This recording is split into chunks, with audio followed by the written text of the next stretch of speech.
So this is the Illuminated VanHool Emblem. So we took some inspiration from the automotive industry. We had an opportunity to redesign the emblem. We had some flaking on the old design. So we not only made an upgraded version, but we decided to add a new type of technology to the motorcoach industry.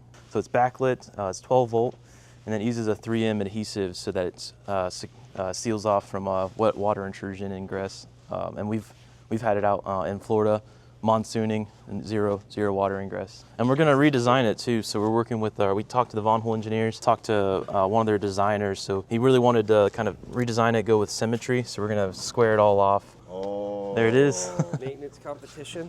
It's got the engraving. It's a solid piece of CNC'd. Is it steel or aluminum? Yeah. Steel? When we first released this or introduced this VanHool emblem, he came into our office one day. He's got, I got an idea. And then it turned into, we built some really cool wall art for our salesperson. That was their award. And then we also turned into these trophies as well.